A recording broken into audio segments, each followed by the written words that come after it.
On this episode of Your Big Brothers, Wisdom Wednesday, we have Paul from Apex Mindset coming through to talk about dating, NLP, and much more.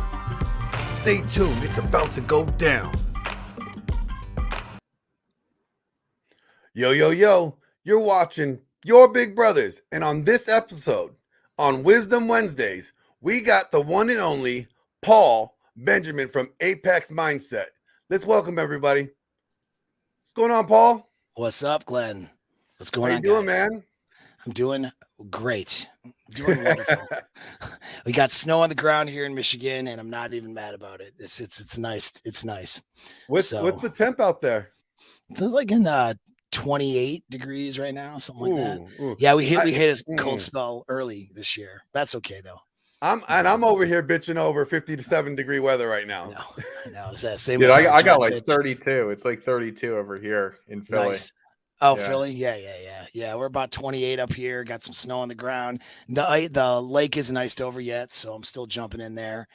Yeah, every morning. That's my part of my morning routine, man. So, yep. Get these guys to get a little morning routine, a little structure in your life. It will help you. Wait, so instead of doing a cold shower, you dive into the lake? Yeah, jump in the lake. Yeah. Oh, man. And then don't you have your hot tub outside too? Yeah, so I have a sauna. Yeah, so I have a red light sauna with a red infrared sauna and red light panels. So I jump in there, do about 20 minutes in there. So yeah, my normal routine is kind of wake up and grab the dog, do about a 10-minute walk, get my mind straight for the day. Usually I don't wake up before the sun's up. I'm not like super early guy. So as soon as the sun's coming up, there's something that the sunlight does to your eyeballs, and it actually stimulates your cells. Your cells are actually on a clock or a timer. And so when you get natural light into your eyes, it starts that timer so that you sleep really well. You start releasing natural melatonin about 14 to 16 hours later, which gets you ready for sleep. So somebody who had deployment related sleep problems, just simply getting outside and walking for 10 minutes in the morning helped eradicate or alleviate some of those problems. But yeah, I'll do that. And then I'll, the dog I have he's a what's it called? A elk hound, a Norwegian elk hound, which looks kind of like a husky, but he's a lot more chill and trainable. And so he probably doesn't run away, right? No. Huskies run away. They're roamers. I had a husky and she took off every single time. No, this dude's chill. He hangs out and we jump in the lake together, and I get emerge in the lake. I usually will do a cigar or something. Cigar's not the most healthiest option, I understand. However, there is a benefit of nicotine and dopamine. So they've researched that pretty well, and some of neuroscientists, when they figured that one out, used to chew nicotine gum. So yeah, the problem with nicotine is the delivery. That's bad for you. Like smoking is not good for you, but cigars are one of the least consequential of that. Well, you don't even inhale them. You don't inhale them, right? Yeah, it's the least invasive. Right. And I don't smoke like 3 and 4 a day. I'll smoke like. What's your favorite stick? Man, my favorite is a company called CLE. I'm going to plug it right now for my buddy, because I know the guy who half owns it. He's a co-owner of it. So CLE is good. Asylum cigars are good. They're all like Dominican, Honduran, all that stuff. They're really good cigars, but they're not. They're a big company, but they're not like huge like CAO or Padron or any of that. So, so they make really good quality stuff. And I'll smoke like a quarter to a half a stick in the morning. When I do when I jump in the water though, I'll do my breath work in the water. So I do meditative breath work, and then come out, and then I'll chill in the sauna, and I either do more breath work or I just start thinking about my to-do list of what I got for the day. Clear my head. When you talk about breath work, is that like holding a breath for a certain amount of time and then releasing? How does that work? Yeah, so there's different breath patterns, so some of them, if I'm doing a really intense breath work session, I won't do that in the water because I'm disrupting my CO2 balance in the brain, which releases natural DMT, gives you a kind of a hallucinogenic effect and a high. actually, but it's a good, healthy one. You know, the amount of DMT you're releasing from your natural organs is this much. You know what I mean? It's not like drug level, but what it does is it releases bliss, neurochemicals that stimulate a feeling of bliss and acceptance and gratitude. And so if I'm doing heavy breath work, I'll do that in the sauna, because if I do happen to, which it's never happened to me, but if I do happen to black out or like lose consciousness because of throwing that CO2 balance off, there is some breath holds in that type of breathing. That I'm not doing in the water, right? You know? Yeah. But you're not going to pass out. Be safe about it. Yeah. Well, look, I want to get this started because I want to keep it tight to the schedule. I don't want to keep it going over. Right. I thought these would be valuable though for everybody to hear. Oh no, I'm definitely keeping all this. This is all being utilized. Yeah, because a morning routine is very valuable, like to getting your day started the right way. You know what I'm saying? I think 100% agree. So this actually, I'm going to use this to like open up to my first question. Yeah. So Paul, what is your background? Like, I know your background to an extent, but like not everybody else knows your background. And then like why, like, and how did you incorporate the breathing and stuff? Like, is that from your background? Like the things you learned? Yeah, some of it. I mean, it's all a big hodgepodge of different types of training and education, and some of it I was self-induced. You know, some of it is university and school. Some of it is military. You know, and making connections with working with on the special operations side of the Department of Defense. And so it started off when I was younger, got a degree and, you know, had psychology background with my degree, and then went into started grad school with psych.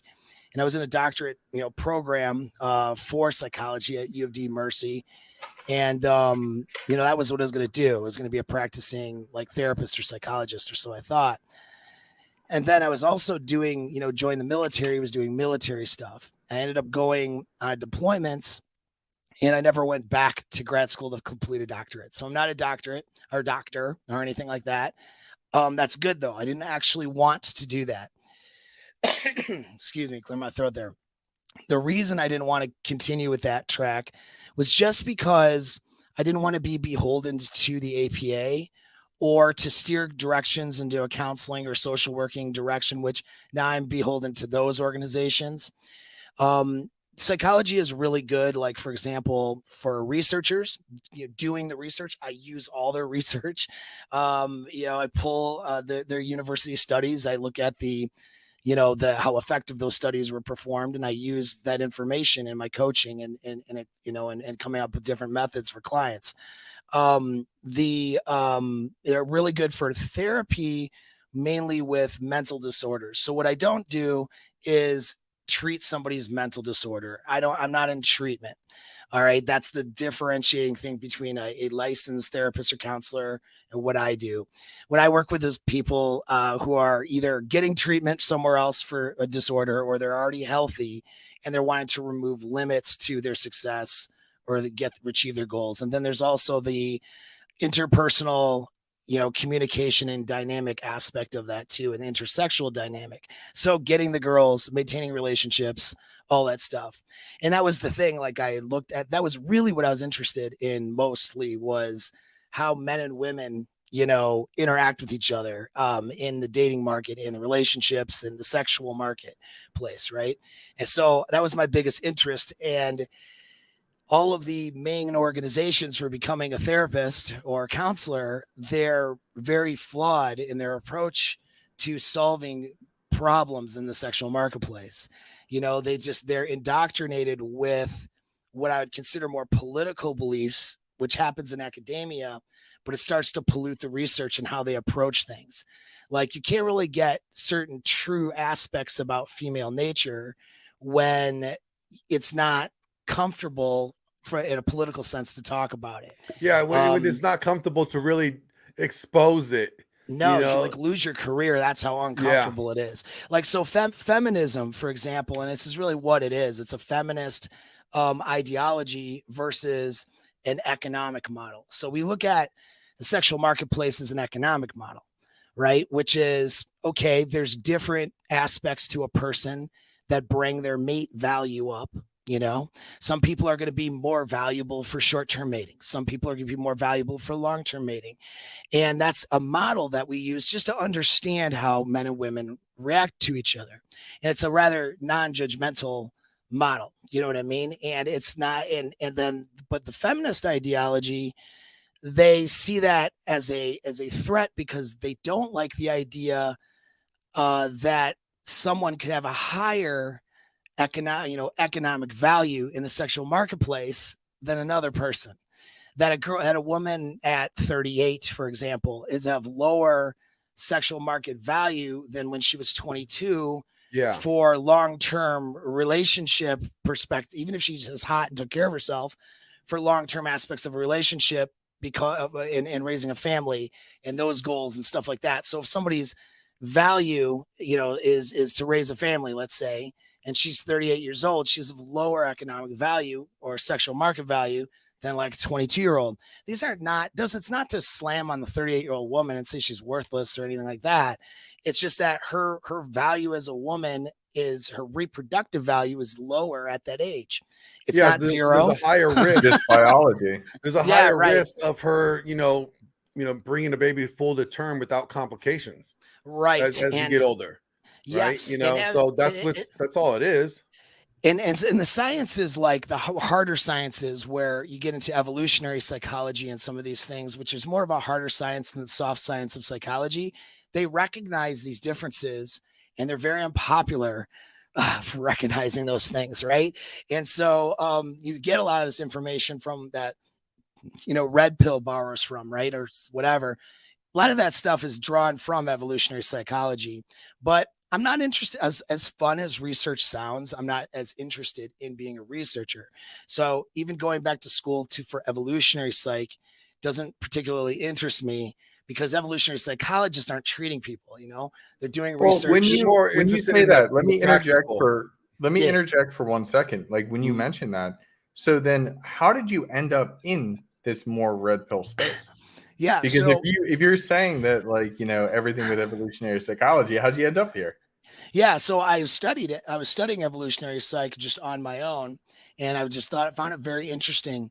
And I was also studying mindset stuff as well. And it started with things like, I was interested in how we operate on a neurological level, and how we operate just, on a motivational level. So my interests were sexual dynamics as well as motivational psychology, like what motivates a person to do a certain set of actions versus another.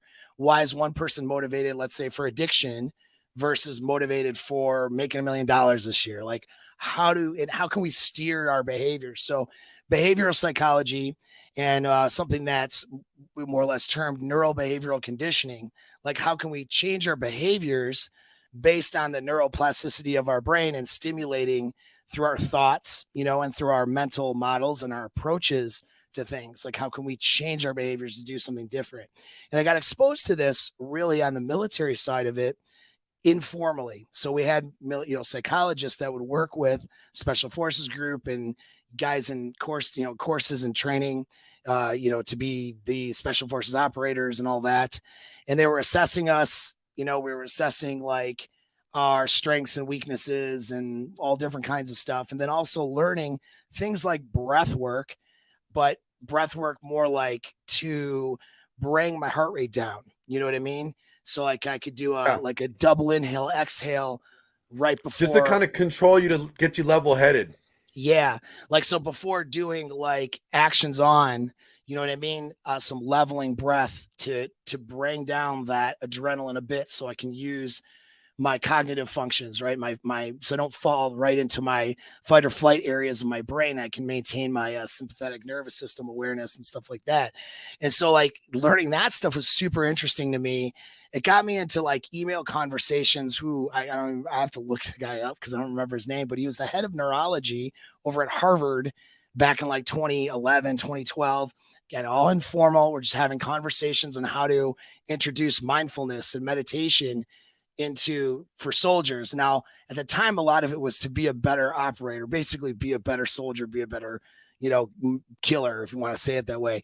But then I also had a vested interest in, okay, well, how do we also then, handle our our mindsets at home when we're not in that environment. Like, how do we, what makes a person more prone to having PTSD effects than another? Stuff like that. Like all these just things I was interested in. And in the process of doing that, I'd be in training environments or deployments, and I would just take courses and do on-site courses for different things. I'm, a master hypnotherapist. I'm a master NLP practitioner. These are things I could do outside of, do you know what I mean? Like university structure, because in the nature of what I was doing in the military, I couldn't just it was harder, to be like in a program like that. You almost have to retire from soldiering to do that than the way I was doing it, anything past undergrad. And so I was just doing that. And then EMDR certification out of Europe, because, I don't have to be a licensed practicing therapist to be a EMDR certified practitioner necessarily. Right. Now, for those that don't know what EMDR is. Okay. So, full disclosure, you guys, like when I was going through my divorce and I was going through the thick of it, I reached out to Paul. I hit him up on I think it was Facebook or something. And then I was like, dude, I need help. And he took the time, met up with me on I think it was a Zoom. And he worked with me and he applied EMDR to work through the So what is that though? Define EMDR. Yeah. So go ahead, Paul. Oh, eye movement reprocessing and desensitization is the what it stands for. But basically, what the best explanation for it, so if we want to link it to some evolutionary stuff, is that we were nomadic as a species, and we learned how to process our anxiety through forward movement or forward ambulation. So we were either hunter-gatherers walking towards new resources, or walking or even sprinting or jogging to danger to get into a battle, or to do a hunt, or to do something stressful. And so there's a lot of stress and survival threats, obviously, back in those times without penicillin versus now. And there's a lot of trauma that could happen immediately. And then your survival depended on sticking with the tribe and maybe driving forward. You didn't have, you couldn't just sit there and grieve and have depression and lock yourself in your comfortable bed for 2 months. Right. And so we learned how to process and get to an acceptance point of traumatic events through this, forward ambulation, which caused our eyes to move back and forth. Because if you notice yourself walking and you're not buried in your phone, which, by the way, this is why I walk in the mornings too, is that your eyes are up and you're scanning the horizon. It's just natural. And we did it to scan for predators or just scan for danger. And that allowed our minds on a neurological level to process things that we perceived as stressors. And that processing thing starts during the activity, and it continues actually throughout the day, and then while you sleep even more so. So you understand how, how our associations to, stimulus, it greatly affects how we respond on an emotional and mental level to things. And so when your brain sees, okay, let's say there's a death in a family and you're upset about it, of course, right? You have this sense of loss and there's tears and bad feelings. When your brain senses that, okay, those bad feelings are no longer productive and there's no longer like a sense of danger for you to continue holding on to those, then your brain will start to work to process through those feelings and do something with them so you can be more productive. And getting to an acceptance point and a point of gratitude for where you're at and for what happened, and being able to have radical acceptance for what you experienced, or for the death or the loss or whatever, the breakup, right? That's the best place to be. But lack of coping mechanisms, people will do other things like distraction mechanisms. So if the pain's still there and they just distract, right? And then if some similar stimulus happens, it stimulates that pain all over again, because it's the body trying to keep them out of danger or problems, right? If compartmentalizing, but in a bad way, not allowing yourself to process is another way, not recognizing the emotion, burying that stuff, not allowing yourself to cry over the chick that screwed you over, right? For example, I mean, it's not a weak thing to do it. Not gonna lie. I cried. No problem saying that. You know, but you're not crying and emoting on TikTok. You're going for a walk like a man and you're handling your shit. And then you come back and you're like, all right. And then you feel a little bit better because you've processed those emotions.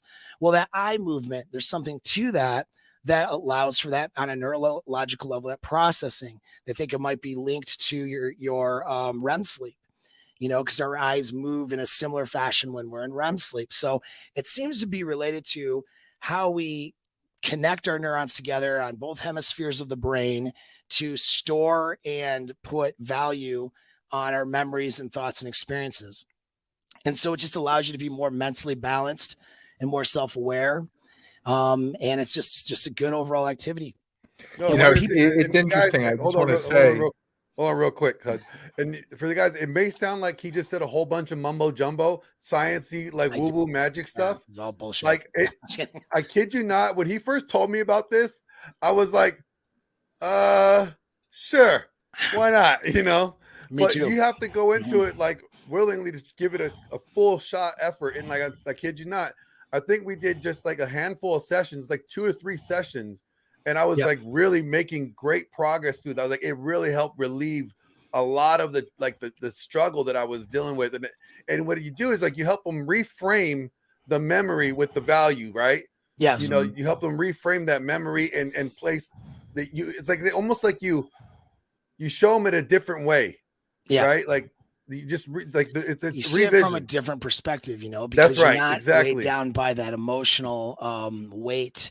See, we have protective ways of putting values on things, you know, like, you know, for example, let's say you go through a terrible breakup. Since we talk about sexual dynamics here in this channel, let's talk about it. Guys have gone through the breakup, right? And let's say you know, she did a lot of terrible things at the end, which is really common. You know, once a woman no longer has that emotional draw, she'll see that guy actually as a threat to her success and her mating success. And a less self-aware woman of those things will do fairly mean and cruel things to a partner when they're breaking up.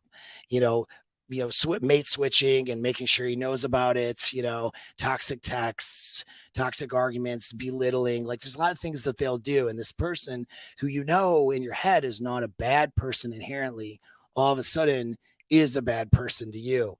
And this will throw people off, and they'll get them caught up in like a loop where they can't move on. And it's really interesting. People who are caught in abusive relationships, this will happen too, because it's like, here's this person where I see all of their mate value and all of the things that they have to offer that are good. And yet they're treating me so badly, and they're treating me in a way that's unfair. And I made mistakes too, but the way I'm being treated is unfair. And there should be. That's what I was gonna say. Mm-hmm. Like, I know that with like when you deal with somebody, like let's say that they have like borderline, and you're in one of those abusive, toxic relationships. Oh yeah. Whatever it is, is it EMDR? EMDR, yeah. EMDR, but yeah. That is great for reprogramming things.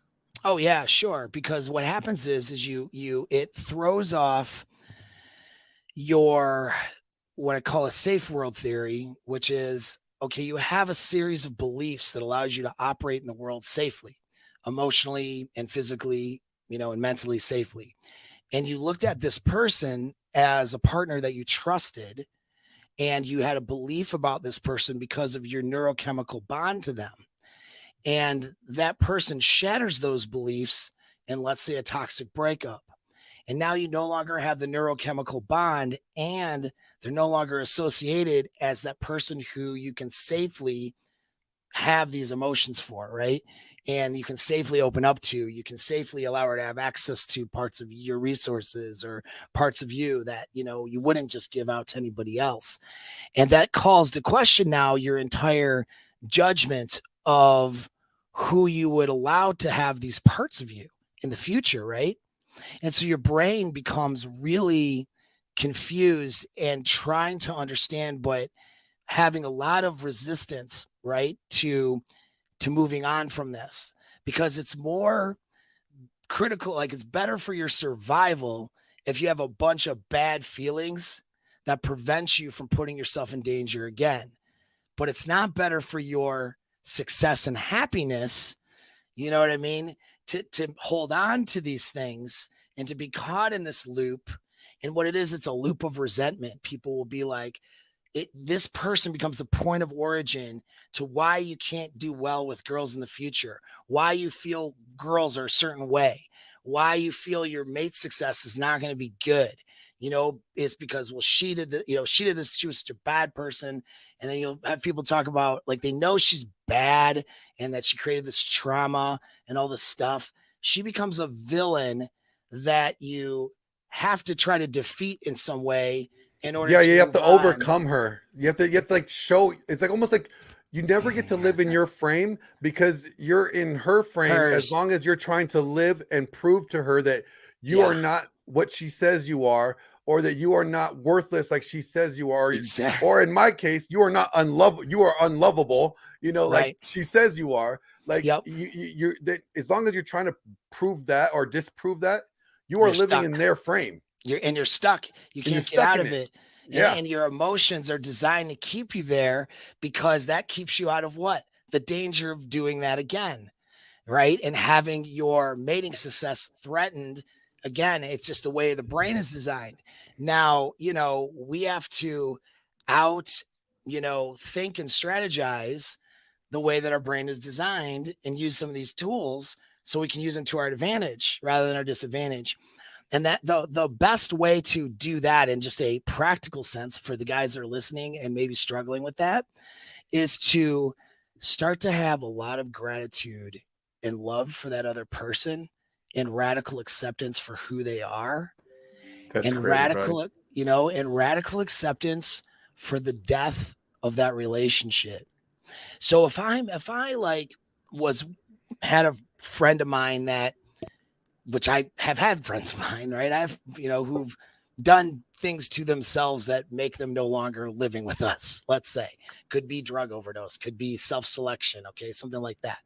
Here's a person who I cared about and who had a lot of great qualities, but who yet did something maybe very selfish and bad to themselves. And it can lead to a lot of resentment and confusion. Right.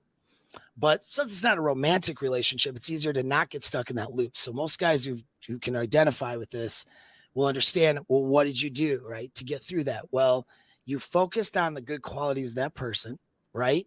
You focused on the gratitude for the time you had with them and how good they were and appreciated who they were. You got rid of that hate for that person for what they did to themselves.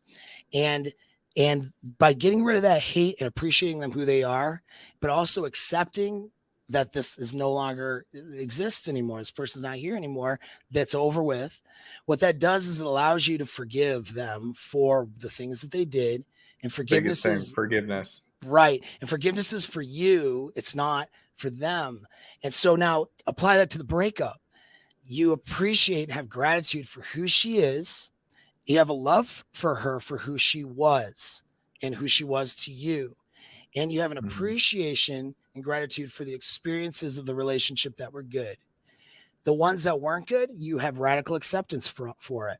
In other words, they're bad. The bad things that happened, I don't want to repeat those, but what can I learn from those things? What can I get out of that, right? And that's what accepting and having that radical acceptance does. And it gets you out of this loop. And your emotions are trying to hold you back from doing this activity I just verbalized. And things, EMDR, walking, journal and processing, and breath work are 4 activities that allow you to rapidly remove that negative emotional connotation, have a positive connotation for the person and for the relationship as it was, with an acceptance and an objective point of view of never wanting that person back like that again. You know what I mean? Yeah. And that's the thing. Like you can't be like, I love, because guys are afraid to have the acceptance and love for them because then they're going to want to be back with them, because it's this attachment. It's like, so you have to like, you have to remember the love of who they were when it was good, but acknowledge that part is dead. Yes. Well, that part is dead. So you're mourning. Yes. You will never get that part again. that part so of them. You have to live with it, but it existed. You have to accept the reality of what is now here. Mm-hmm. And that is part of them too. Like everybody has parts of them, you know, that is a reality in one time or another. I've been the villain in someone's story, and I've been the hero in someone's story. You know what I mean? And it's a point of arrogance, in that people have this arrogance to keep themselves safe when they want to compartmentalize people into bad and good people. Now, certainly it's more of a scale. Now, certainly there are people out there that are villainous, right? They're definitely more bad and more of a danger than good. I can still radically accept those people. However, that doesn't mean I'm, you know, not setting boundaries with them. That doesn't mean I'm hanging out with them. I'm not letting them babysit my kid. It's also like you have to ask the question, like the question is, are they bad from your worldview? Yes. Because in their worldview, they could be good. Right. You know, like they could be working towards their goal or their purpose, and you could be the obstacle. It's like it's all about perception, like how you view it as well, right? Sure. And yes, but there's clearly bad and good. There's clearly good and evil, you know, in a sense. Like, so I don't want to like make people think I'm like a moral relativist, because I'm not. I mean, if somebody's like, you know, predating on children, like, there's nothing good about that. There's no perspective that's going to make that different. But like that child predator might have, I know this is like a weird, it's going to feel bad even me saying it, but they may have qualities to them that aren't all bad, right? There probably is. And see, this is scary to people, because when you start to get into this, you realize like that serial killer is only like 2 stones throws away from being normal. Like, it's not like that person is like an alien and then everybody else is good. That's the safe world theory. That's the story people tell themselves to be safe. When you understand human dynamics, you realize it's a scale, and that this person, you know, has these mental problems that causes them to be a serial killer, but there's a lot of more normal about that person than what's not normal. It's those couple things that make them relatively more or less evil, you know, and people who interview these guys or work with them in jail and prisons and stuff and write stories, it's like they develop like a weird, they're like, it's like, I like talking to this person. He's not, you know, like this person almost could be my friend, but they're like this though. They have this evil like they realize because we kind of and we don't make them human when we talk about these people. Like we make them like non-human. We make them just monsters, or make them just complete, you know, we dehumanize them. To do that. Yeah, because you dehumanize people who are dangerous to you. And this is, by the way, why women are so ruthless in breakups, because when they see you as a danger to their reproductive success, they have to demonize you. You know, so their drive is to be because their success is predicated on them being what I call the good chimpanzee, meaning everyone sees them as a good, worthwhile human being, an attractive human being, a good person, a good mate, a good partner. And so if they were participating in the demise of that relationship, just like maybe it's, let's say it's equal, you know, mistakes on both sides. And she participated in the demise just as much as the dude. She never wants to tell that story because it makes her the bad chimp. And so she always has to be victimized by the villain, which is the way that she tells the narrative is, you know, he's the monster. He pushed me to do this. I had no choice. I needed to escape, you know? Yeah. Oh yeah. Yeah. And this is the story. This is their safe world. They have to tell this story because they have to be able to have the confidence to navigate the marketplace, to do what's instinctually natural for them, which is to find a new mate and to find social status. Because, you know, women survived in the tribes, let's say, through social maneuvering, social state. They got their needs taken care of by the tribe that brought the resource in. And their value was keeping social connections together, which is very valuable, and keeping, you know, some, you know, we'll say happiness and getting along and stuff amongst members of the tribe, and also utilizing those resources really efficiently, which is why we think classically of cooking being like, oh, you know, not that I cook all the time, right? But I mean, it's a, you know, woman being in the kitchen, like that whole image. Well, yeah, that's utilization of resources, right? So there's it's a classic model of dude bringing in resources, and she knows how to utilize those resources in the most efficient and effective way in the kitchen. So that's where that model comes from. It's all instincts. And so, yeah, so she's instinctually driven to be the good chimp, whereas you're the useful chimp, And so when people make you feel useless as a man, that's what really attacks your self-esteem, as being useless, not having solutions to problems, not being capable. You know what I mean? A guy can be the a-hole, but be the capable a-hole and be just fine with that. And people will get along with them. How do you? That's absolutely fantastic. I love how we're like diving deep into this. Yeah. What is like, how do you teach guys this? Like, what do you offer guys to get them to that point? Yeah. Well, so I do a lot of free stuff on YouTube, of course, and guys are willing to sit through longer form talks, because human dynamics are not that simplistic. I mean, there's certainly value of having simple information in like a short 2 or 3 minute video. But the reality is, the way that you operate and the way you're designed as a social animal is quite complex. And it does you good to put a little bit of work into that. Because if you don't put work into it, you're going to put 3 to 5 times more work into correcting your mistakes and your failures. So a lot of people are like, the mantra, work on yourself and chase excellence and don't worry about, let's say, women, and don't worry about things like communication skills and whatever. Wrong. Part of working on yourself is to hone these skills too. Because if you don't, you're still going to mate, you're still going to date, but you're going to waste 3, 4, 5 times more effort, resources, and energy from your screw ups when you could have learned something good in the first place. So generally speaking, I have the free stuff on YouTube, but then I have like my mastermind program, which is a year-long program where guys, do Zoom calls and they have course material and they work through, their things they want to work on, and there's a ton of course material. And then I have my mindset course.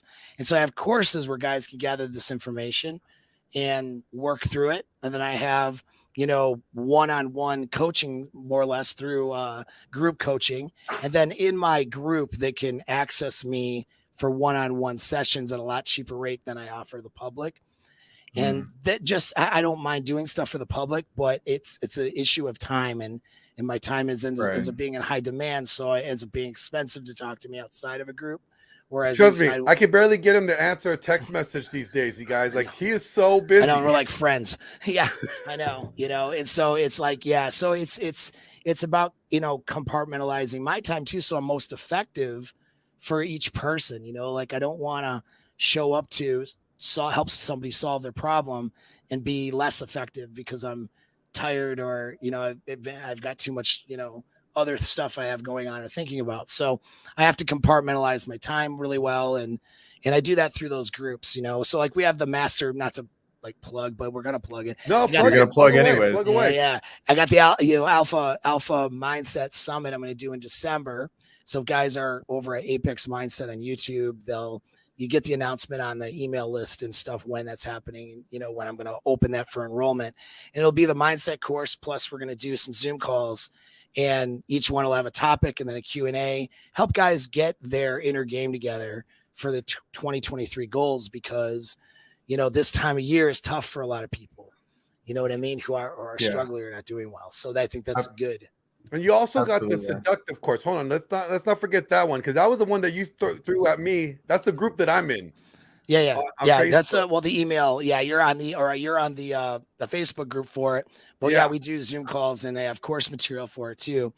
And so I have, not including Zoom calls, I got like 60 hours of course material already for that. And that's all about frame and seduction and basically start to finish, meeting the girl and being attractive, not being unattractive, moving that along into a romantic relationship, sleeping with each other, all that good stuff.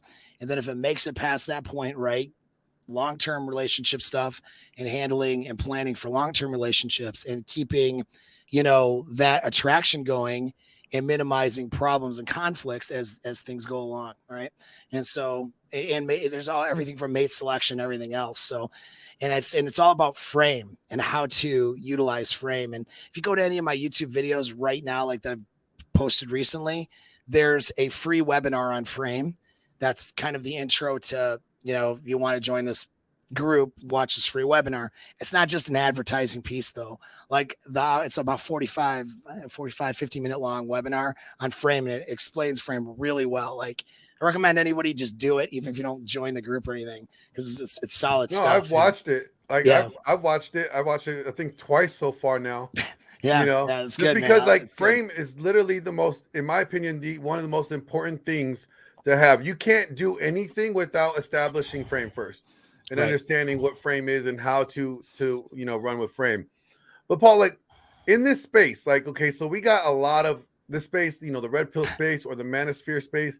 Sure. It gets a lot of flack, and I would say it's sometimes maybe rightly so by certain, vocalized, content creators or people. Like how do you navigate like the negative from the positive, like, and being associated with, like, because they just associate everybody in this space with that one person that is being negative. Like, yep. Do you have any problems with that when just coming to like, creating content and like working with clients?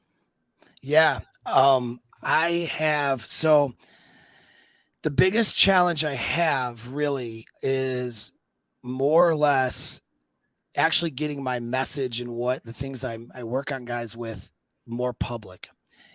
And that's the reason why. That's a couple reasons for that. One is because, so this is what the information I teach and help guys with, and help some women with who've come to me.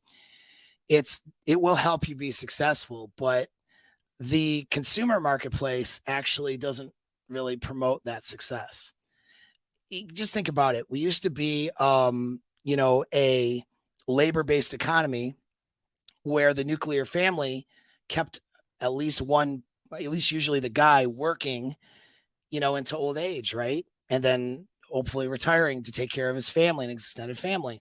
And they had a bunch of kids who were a bunch of little workers to go out and, be more labor force, right? That was what our economy was based off of. We shifted with technology into more of a technological and consumer-based economy. So now it's not so much labor. I mean, look at the COVID stuff, right? And labor is not happening, and yet people are still figuring it out. And we're making money more through technology, and technology-based things are taking over. And now what's driving economy is consumerism.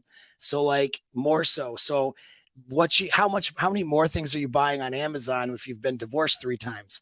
Probably a lot of things, right? If you got kids from a couple different wives and you're going through that system, you're spending a lot more money into that marketplace than you were in, back with one marriage that actually worked out or whatever, right? And so there's a lot of you got to follow the money. A lot of the ideologies that are promoted are going to set people up for short-term mating, not long-term success. The feminist ideology, which, start off with first wave, had some valid reasons, in my opinion. Yeah, they had some legitimate gripes. There was mistreatments and abuse going on there. They had legitimate gripes.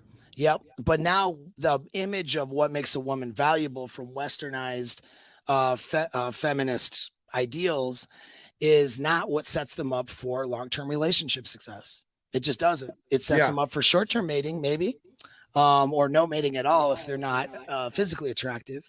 But it's not setting them up for that long-term happiness, which ultimately we do want after a point to have a secure partner for the long haul. That seems to be the drive for most people on a statistical level. So guys who think it's not just programming or social conditioning to want that, everyone seems to want that. Even guys who come to like the PUA or red pill space who go, oh yeah, like I don't need the blue pill fantasy. I'm going to spin plates, date a bunch of girls. What ends up happening? They always end up in an LTR.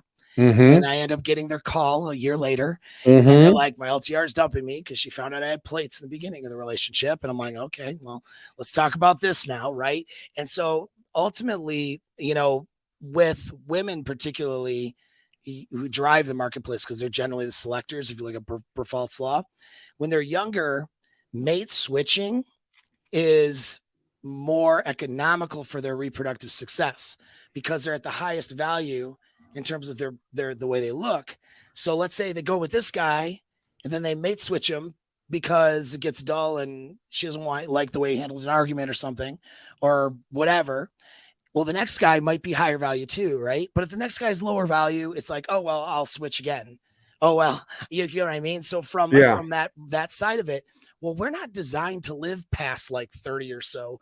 We stepped on a spike somewhere on a hike and then got, gangrene and died from it like back in the day, right? People didn't. Good point. They had the capability of living as old, but something usually killed them off earlier. Like the medium age was around like what 40 or 55 or something like that was considered like 100 years ago it was 55. Yeah. And like prior to that, it was in the 40s. And then prior to that, it was like in the 30s. Right. Mm-hmm. And so think about like the average chick strategy. If she was mate switching a lot, she had a lot of reproductive opportunity to have different babies with different guys of high value, maybe. And then those babies survived, right? So from a reproductive sense, she could be more successful mate switching, but she's going to be drastically unsuccessful if she lives to be 70, 80 years old, because her value and ability to mate switch now successfully goes down tremendously. After 25, it goes down a big chunk. And then after 30, it's an even bigger chunk. And then after that, we call it the wall, right? And so it's not that they don't have a woman watching this who's 40 years old. Don't freak out. You have the opportunity for mating success, but you don't have the same opportunity you did when you're 20. It's just the reality of it, And so them being the selectors, they're focused on short-term mating, better for the economy, feels better, I'm sure, at the time, because it's hard work to say, I screwed this up and this guy's mad at me. I need to change what I'm doing here because I'm violating boundaries or I'm doing some things that aren't good. That doesn't feel as good short term. But where it feels even worse is when they're 38 years old and they can't find a good man. You know what I mean? And so that's what we're dealing with right now is people are not stimulating long-term relationship skills, which are, it's difficult. If it wasn't difficult, then more people would be happy in them. That's a huge thing that I do. I mean, I do dating coaching and I work with people and try and help them. Like, yeah, it's easy to get laid, but it's more difficult to have a long-term successul relationship. Yep. 100%. And if you've been, I have a quick question. Here's a quick question. Like when you think about like the space, right? When a lot of the content that's being created, it's promoting, not relationships, but spinning a lot of plates. Like you got some creators saying like, oh, if she does this, she's for the streets, get rid of her. Like it seems like the value in, relationships it's almost like we're in a Tinder. We're like the feminists. It's like we're in Tinder. Literally, we're in Tinder. The way everybody treats each other is like Tinder. Yes. Nothing is committed. Nothing is like deep. Everything is very surfacey and like shallow. Very shallow. And so it's like, in a way, do you think like, some of the, I call them like the fringe element of this space, because I don't think the core of this space that's what it's for. I think some of the fringe element though is pretty mainstream and gets a lot of attention. Yes. Yeah, they are. Right? Like, do you find like the fringe element like really causing more problems for like the guys they're trying to help than they are doing good? Yeah, they are. And I don't know if I think that's just a whole nother, that's more or less audience driven, right? Because people are not as committed to changing their situation for the better. And we're talking the general public. I hope the individual listening, you're going to be different than this, but the general public is not interested in changing their situation for the better as much as they're interested in feeling better about their situation. And that can be through entertainment. That can be through feeling justified. Back to that loop, right? That girl who hurt that guy, and then he hears all these women are 304s. It's just your turn. All this crap. He gets to stimulate that loop of that he's caught up in, You know what I mean? Where he's been That's what traps people in black pill. That's what traps people in black pill. Yeah. In extreme.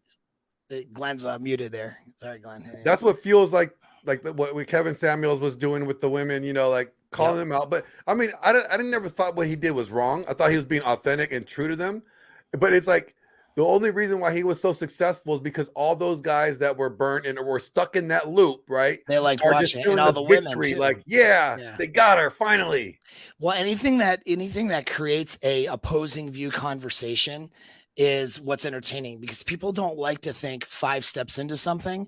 They like to think about 2 things that are opposing each other and then get on that and jump on that. That's more entertaining. This is why politics are generally 2 parties fighting against each other. Would it be more efficient and better to have 5 parties with different views? Sure. Nobody wants to think that far. And that's the problem. It's too much work, Paul. Right. It's too much work. Yes, and that's it. And they don't want to do that work. And that's the struggle. But the struggle of it is that because what I'm doing, which is not misogynist, okay? It's not anti-women, it's not anti-men, of course. It's not even anti-feminism, really. It's just that I have criticisms about the feminist worldview for the success of relationships, but not anti-feminist either. All right. And not anti-anything. Okay. But it is directly at ends or odds, though, for this other thing that's making money, this binary thinking, mate switching, and a lot of those things. And so algorithms won't necessarily push me forward. And actually, like a guy like me, I'll be seen as a threat. The reason why is because people don't want to look at what I'm talking about, which is alternative than your average, not to like crap on the guy or anything, but like a Dr. Phil or Oprah, you know, solution, or Steve Harvey, you know, solution to relationships, which is very neutral. There may be some things in there that are good. I'm not crapping on them, but it doesn't challenge the worldview of how things are being done. I have a point of view that challenges that worldview a bit. And what happens with that is I get lumped into by extremist types that run your algorithms, censorship and everything. I get lumped into the same crowd as dirty PUAs trying to just bang girls and, you know, get STDs, as, you know, incels. For some reason, even though I'm helping guys do better with women, Wait, Paul, I get lumped into the incel. You're telling me you're not an incel? Believe it or not, you know? And so, yeah. You should definitely know that Paul's not an incel. Okay. He's going to my Instagram and figure that one out. Yeah, you'll figure it out real quick. but yeah, it's like, yeah. So it's people who, and then people who want to throw the words like misogyny around really quickly. And my challenge too is, if is everything fits sort of a role or a demographic. You look at me, I'm a white male with muscles and tattoos, and you're white privileged, okay? And I'm good looking. You're buff. You're a Chad. Yep. So I must be just, you know, a total misogynist. Oh yeah. And so if I say something unfavorable to, let's say, long-term mating success, but that is a part of female nature, not because I'm slamming on women, but because it's factual, that immediately lumps me in. So like my channel, for example, is shadow banned. I've watched videos that I've had, like I put out a video and I've had a couple go viral for seconds, like for an hour, I hit 20,000 on one of them, and then boom, done. Yeah, they just literally cut it off. And so to combat that, I'm trying to come up. Now, part of this too is like when I started talking on YouTube, I'm in Afghanistan and I didn't care to censor myself, even though it wasn't negative like on anybody, but it was like just speaking about this frankly can throw somebody off rhetoric wise, you know, who I've had women who are mainstream go, that sounds really misogynist, but then they'll listen longer, like, okay, he's not, right? But like they have to take 2 steps further to realize that on the surface, it doesn't fit mainstream narratives. So now my challenge now, and what I'm going to try to do now, is open up a new channel, have some higher production value stuff, and work on at least other channels. Like I'll sell my main channel where I just tell it like it is, right? But I'll work on other platforms where I deliver the message in a way that is a bit more comfortable for somebody who's not been exposed to this stuff to hear. You know what I mean? And I'm not going to placate to people who would be offended, but I feel like I can have this conversation, especially now, in a way that it will get the message, the useful messages out, and communicate those things without alienating people. I won't get I think that's huge. Yeah. And I just want to hop in there for a second because that really, really resonated with me. Essentially, when we talk about Wisdom Wednesdays, most people see 2 feet in front of them. Yep, that's it. And you need to speak in a way that they can see further. And you can't expect them to see further because most of the time they're only looking 2 feet in front of them. Yep. I love that. Yeah. Yep. And so, and communication is, you know, a two-way street, and we forget that. You know, and I used to approach this the wrong way too, probably years ago, where just not realizing it's like screw it, you know, I'm gonna say what I want and screw it. I don't care what anyone thinks. Yeah, that sounds really alpha and cool. But the problem is it's not really communication, you know, because the reality is there's communicating what I'm trying to communicate, my message, my values, and my and getting. But there's the other aspect of it is I need to do it in a way that the other person can understand and accept what I'm saying. And their bubble is here. My bubble is here. It's my job as a communicator who's an effective communicator to cross into their bubble and have communication in a way that will resonate with them so that they can understand a message without their preconceived notions stepping in and their prejudices and that are normal that everybody and without has. Feeling threatened. You Sorry. know, a lot of people feel threatened if you say something in that like, oh, tough alpha guy way. Yeah. And yeah. Oh, yeah. Man. But a lot of it's just wording, you know, so and so that's where, you know, and there's some people who do this pretty effectively in different things, you know, where I'm going to strive to do that better. You know what I mean? And that's where it's at. And that's where the red pill and manosphere space is failing is that they don't have that language. If in fact, you'll get blamed for being a purple pill, or you'll get blamed for being if you have language. If you try to articulate it in a way, if you try to articulate your delivery in a way that it's accepted by both parties, by all involved, like all that could digest it and accept it, you're considered either placating to them or you're purple pilled or you're a pussy, you know, we just recently did a video about the church and merit, or the men in church, why men are not in church. And we presented it in the way that like we brought video evidence, you know, like testimonials of guys confirming why they're no longer there, you know, and what has transpired. So like when we presented the whole presentation, because we were very careful, like, look, there's going to be a whole lot of people that are believers in church are going to be really upset with us if we don't deliver this correctly, because they're going to think that we're attacking the church. We're not attacking the church. You know, we're attacking what's going on now. We're pointing out what's wrong with it.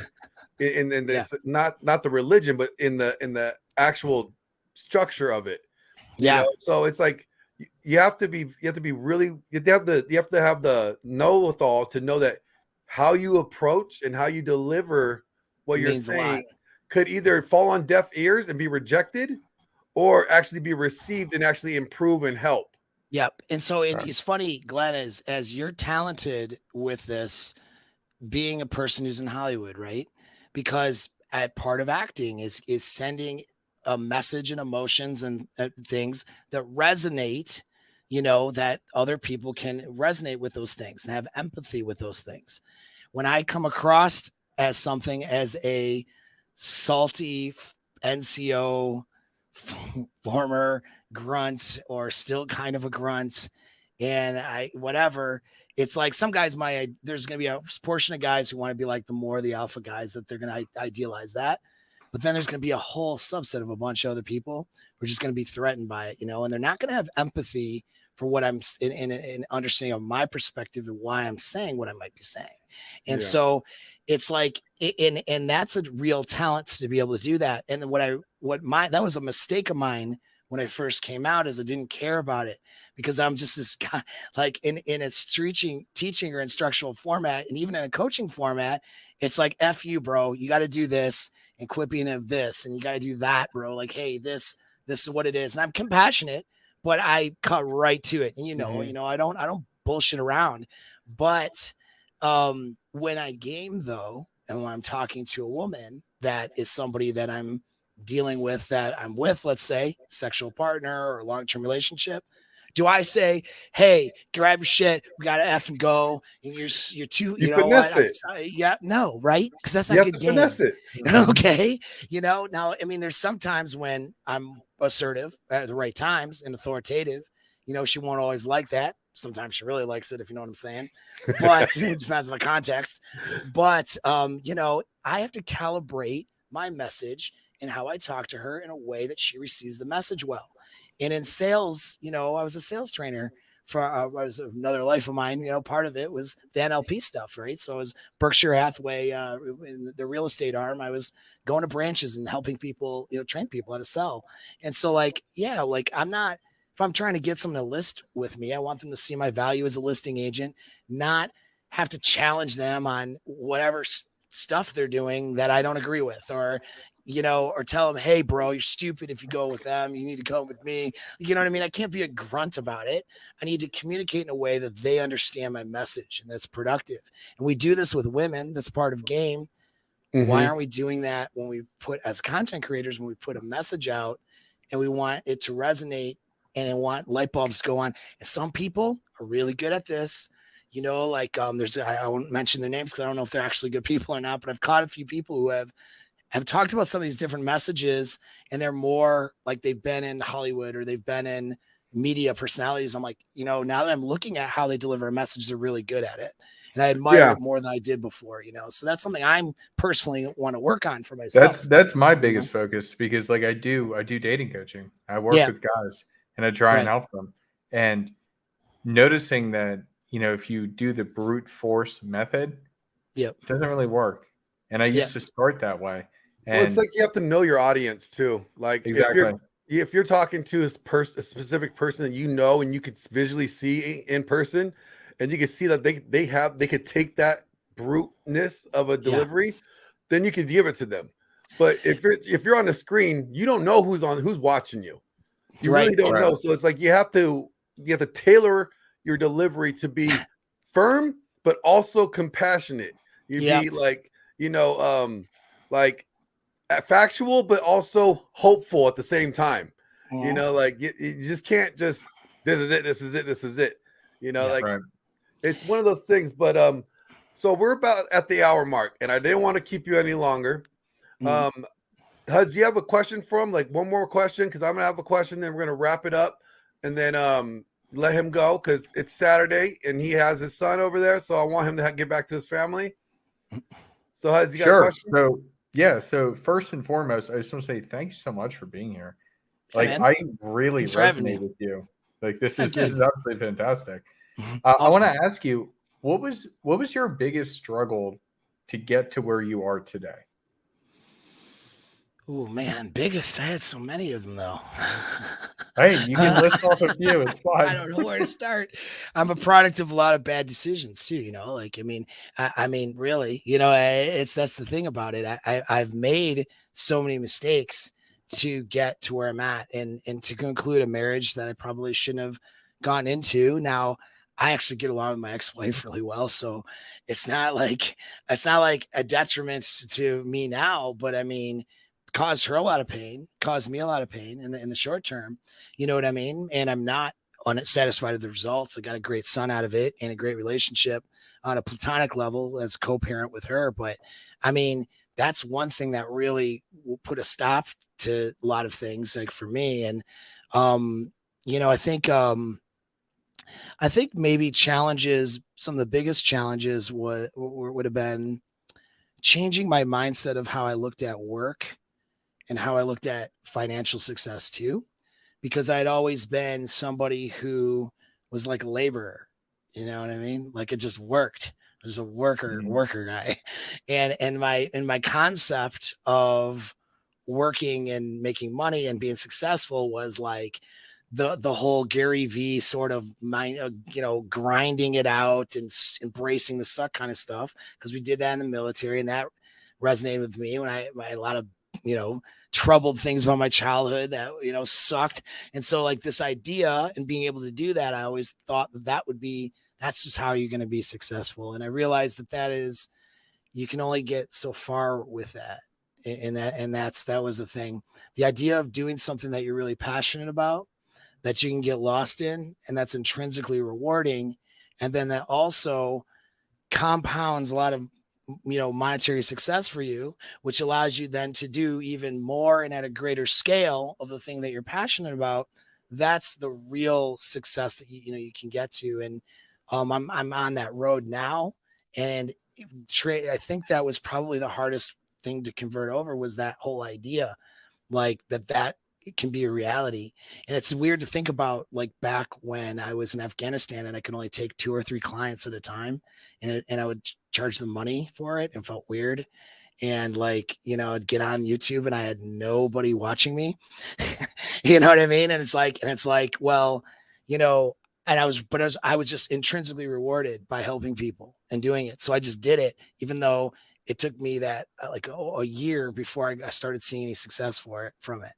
And then of course, once I got, back from Afghanistan, I started, taking that leap of, all right, I'm not going to just start working real estate and I'm going to go all in and do this and start taking clients and start scaling stuff. And I'm not this entrepreneur guy or whatever, right? Like I am now, I guess, but I mean, and I had the real estate background, but it's like, it's funny. I built a real estate team and was successful, but I never saw myself as that dude. You know what I mean? I just didn't is this thing going to work? And yet it's been working. It's been working really well. And I have my biggest challenge right now, like I said, is my exposure.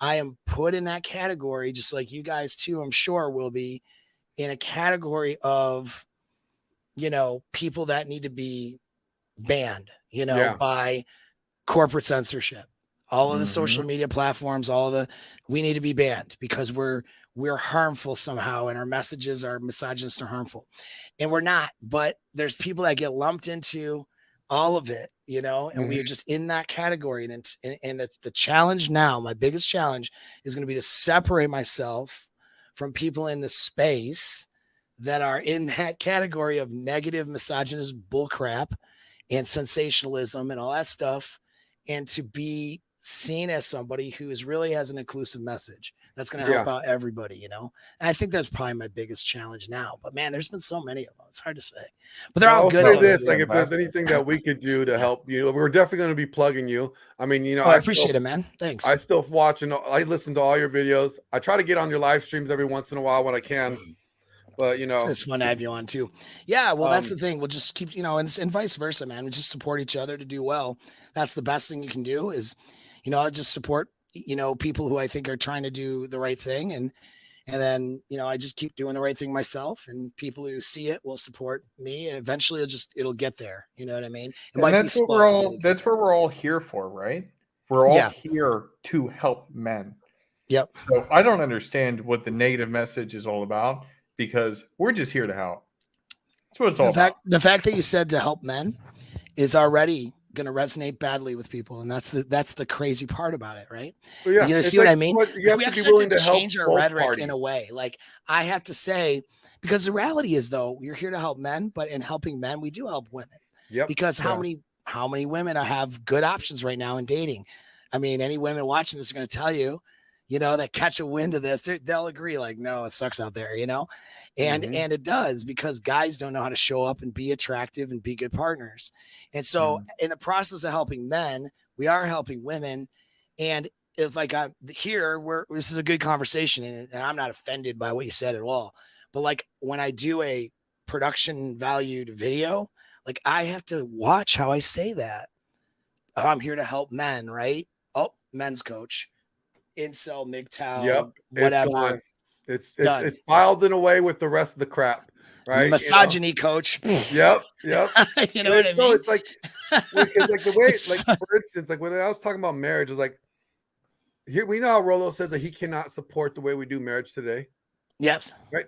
And I say I agree to that because you know why? The way that we do marriage and the way we do divorce, the mainstream is failing. Was so why never would you established the way that it was supposed to be. We're implementing it and practicing it in ways that it was never created for. Well, not only that though, that's a Christian perspective on it, which is a very solid one and a good one.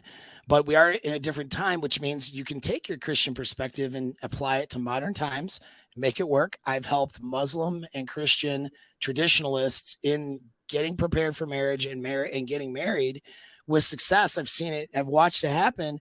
It's just applying good principles of, male-female dynamics and sexual marketplace dynamics. If you're somebody's husband, you still got to be attractive to her, somebody's wife still needs to be attracted to her husband. They still need to handle problems together, right? Like these are all things that whether you stay out of the marriage realm or whether you go that route. But then, of course, there's things about the state that can set someone up for failure with marriage. Talking about that reality is important. And then setting up your legal situation so you insulate yourself from problems, understanding that legal reality is different than the relationship. Oh yeah, because marriage in itself, it could be very beautiful. It's right. The way it's designed for is completely beautiful. Yeah, it's the way that it's not. See, I think that a lot of guys in this space don't have a problem with marriage. The problem is with divorce. So it's their problem is with the way that we do divorce today and why it's implemented and how no fault has really contributed to a lot of broken homes. Oh, yeah. And it's like the problem is not marriage. I don't think anybody has a problem with marriage in this space. They have the problem with what happens after the marriage is not successful. Sure. That's where the real problem is. Right. Well, and then the way that people mentally approach marriage sets them up for failure in the begin with. And that way, to summarize, it's, saying magic words in front of a bunch of people, and then your effort gets to stop, right? Like now the magic of your religious ideas, which I'm a theist, by the way, so I'm not trying to say like it's bullcrap. The ideas, I agree with a lot of them, but the magic of that somehow is going like reduces or eliminates your burden of performance. And it doesn't, you have more of a burden of performance to maintain this vow you just said, not less of a burden of performance because, you made it to the promised land. You had the big party, you dressed up and God said, awesome. And now you're good. Like, no, dude, no, you have more of a responsibility now. You know what I mean? But that mindset doesn't even get trained in pre-marriage training in most churches, and so it's just that we need a paradigm shift for how we approach these things so that people can have whatever it is that they want. And also understanding too, that their behaviors in what they're doing is either pushing them towards what they ultimately want or pulling them away from it.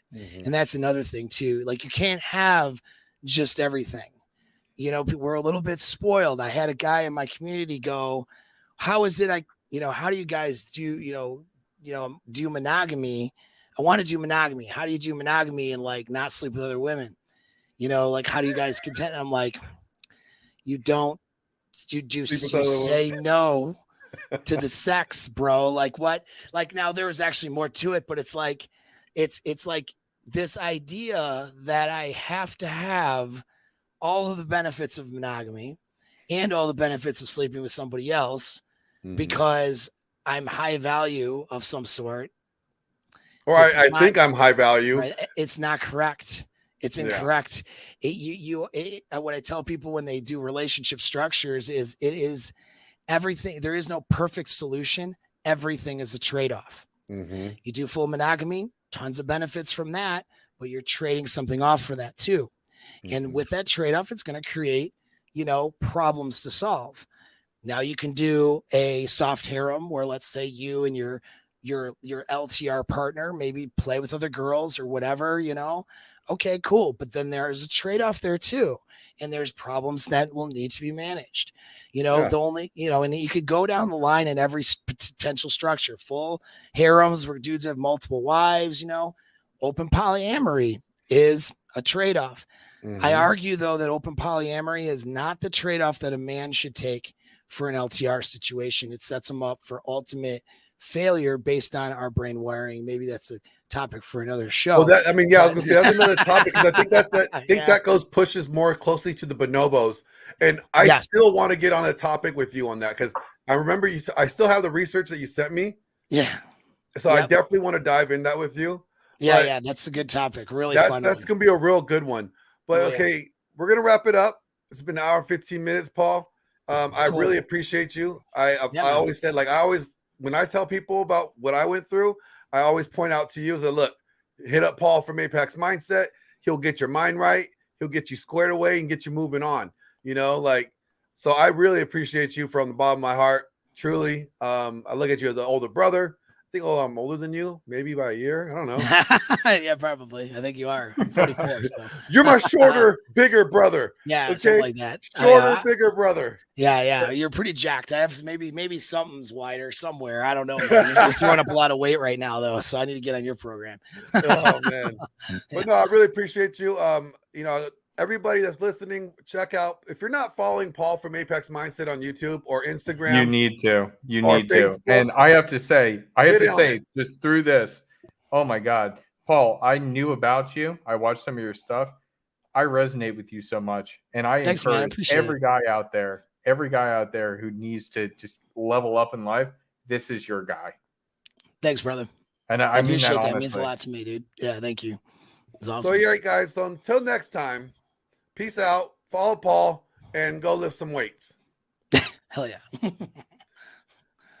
Thank you for watching this episode of Your Big Brothers Podcast. And again, another special thank you to Paul Benjamin for coming through and hanging